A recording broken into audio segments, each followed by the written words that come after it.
How many people could you say that are in your life right now that you could consider like a real, true friend? I don't really know how to answer that. I think we have friends. I don't have that many like close friends. Probably like a good 3. What is happening to human connection? The way we find friends and the rate at which we do has changed dramatically over the past decade. And since I see so many people within my comments struggling with socializing and making friends more than almost any modern issue, I wanted to get to the bottom of this. So I decided to go to South by Southwest, a conference and festival in Austin, Texas, which is all about making connections, to ask strangers what they think a friend is, if they have any real friends, where they met them, and how other people can try to do the same. And towards the end of the video, I get their opinion on why teens who meet up with their friends almost every day has plummeted from 50% to now just 25% in the past decade. What do you think makes a good friend? Like, what is the definition of a friend to you guys? Trust and absolute honesty, brutal honesty, and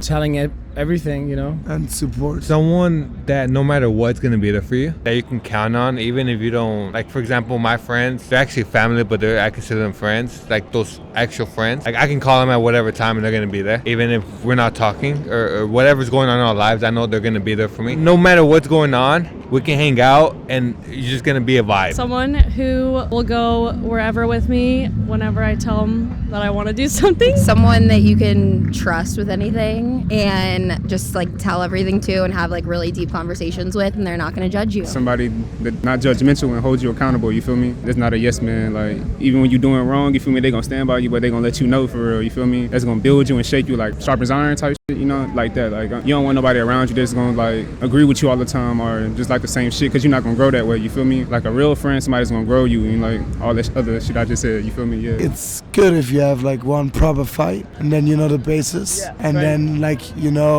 Like a fight with your brother. You have that, right? But it's still your brother, so you love each other. So The healthy disagreements help you grow, for sure. Do you think that the definition of friend has changed within the past like 5-10 years? 100%. It's been watered down. Anyone calls anyone their friend nowadays. I think everyone now is just like, oh yeah, that's my friend. Like, you meet them one time and you're like, oh yeah, that's my friend, versus like, I guess I would consider a friend like you actually have hung out with them multiple times, you have stuff in common and like you talk. But now I think people like, I would meet you one time and I'd be like, yeah, we're friends. Like if I saw you on YouTube. I guess so, because like with technology, you say people are your friends. Instagram people are your friends, but they're not really. It's just who you follow. Yeah, I feel like also maybe it could be different culturally. Like for friends in other places, it might be someone that you rely on a lot more. Like I feel like in these days, friends maybe aren't always who you would rely on to like go to in times of need. Like maybe that would be more of a family thing, and friends are more like who you're just gonna go get drinks with or something like that. So I feel like that could be a little bit different. There's people I don't know that I played Xbox with, and I can consider them a friend, I guess. Like, I know a decent amount about them. Like, there's probably people online that I know more about than people in person that I would consider friends. So what do you think is the best way to increase your confidence when socializing with people? Oh, without a doubt, it's using a good skincare routine by Tiege Hanley. I don't think one can underestimate just how much having a good skincare routine can increase your confidence and self-worth, and therefore increase your ability to socialize. Tiege Hanley provides you with all the products you need if you want to easily wash or moisturize your face without a ton of different steps. I recommend starting with their level 1 system, which comes with a daily face wash, an exfoliating scrub, an AM moisturizer with SPF 20, and a PM moisturizer. I'm using the face wash almost every day, and the AM moisturizer specifically, that is always going on every single day before I go outside. If you guys don't know this, having an AM moisturizer with SPF in it is so crucial to not prematurely aging from the sun. So not only is the moisturizer going to make your skin feel and look better, but also you're not going to look like you're 40 years old by the time you're 25. They have over 5,000 5-star reviews, and as a Tiege Hanley member, you get tons of benefits, including at least 20% off the retail price, access to exclusive monthly deals, and free US shipping. The first impression that you make when you go up to someone that you're trying to become friends with is one of the most important parts to the conversation, and having a good skincare routine can help a ton with that. And because Tiege Hanley is sponsoring today's video, they are offering you guys a great deal. Just click the first link in the description and you'll get 30% off your first box plus a free gift, so don't miss out on this deal. Click that link and get started today. When and where is the last time you met someone who you could consider to be a good friend? We met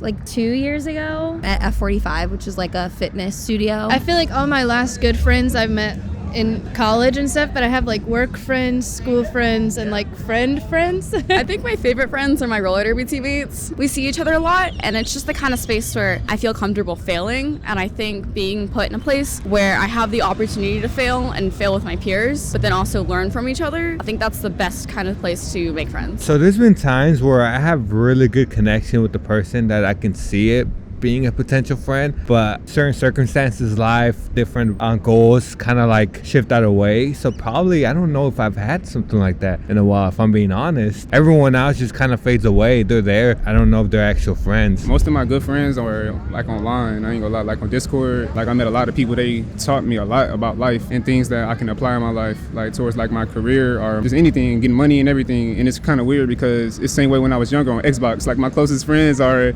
people that stay in Arizona, bro, and like they taught me a lot and showed me a lot without even physically being in my life. And that's kind of the thing too that's crazy, like how much people from people you don't know virtually could benefit your life even in the physical, you feel me, without being there, you know. Somebody told me like it's kind of have a physical life and a virtual life at the same time, you feel me. Do you think that connection online is just as strong as it is in real life? Could it be? Honestly, I could say connections online are honestly more of disconnections. I feel like we lose control of like human nature, I guess, when you're just all online. You lose contact with people. I feel like people just start acting differently. You can almost have like a facade online that you can't have in real life. It's kind of hard to experience that honesty, trust, vulnerability that you guys talked about in the virtual world. It can happen, but you can see it in the eyes, you know? You look someone in the eyes and like 3 seconds later, you know if you can trust them.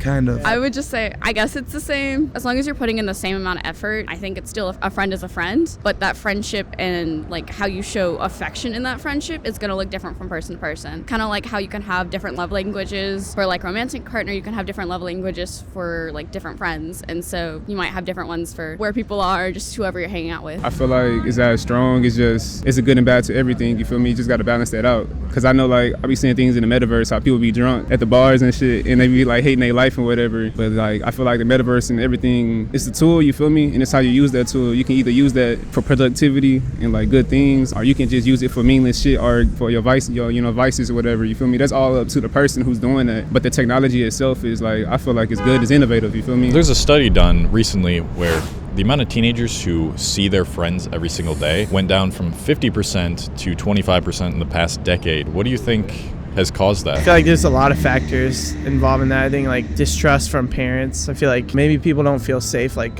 sending their kid out, you know, around the neighborhood or just on the streets. Social media, people connect online, so they don't necessarily need to go see each other, and they can just call each other or, you know, FaceTime. For boys, like they just video game with each other all day long, so. I can relate to that. Social media. Anything less obvious? It all really comes from social media and technology. I think that's the basic. I mean, you can point at different things, but I think it all roots from social media and how that kind of takes away our attention from being actively speaking to people. Instead, we look down at our phones and we don't engage with the people around us. And that, for me, is the biggest thing. You can just see everywhere, just social media. Everyone, even at like sports games and stuff, people, instead of like experiencing the moment, it's like through their phone. I remember when that happened, like, I ain't gonna lie, I remember the time when smartphones first came out. I remember like in elementary, I was with my uncles, we was on old school shit, you feel me? I had a flip phone, different shit like that.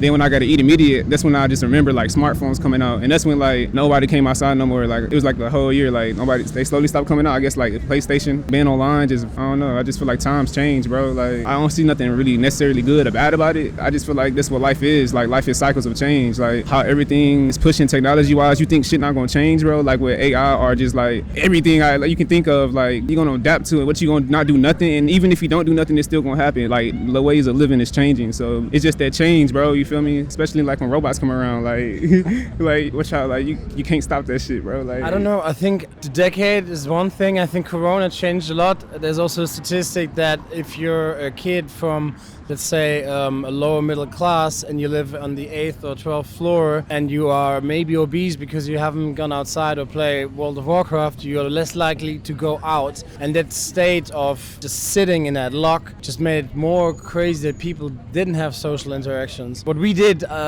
we threw parties that were completely illegal.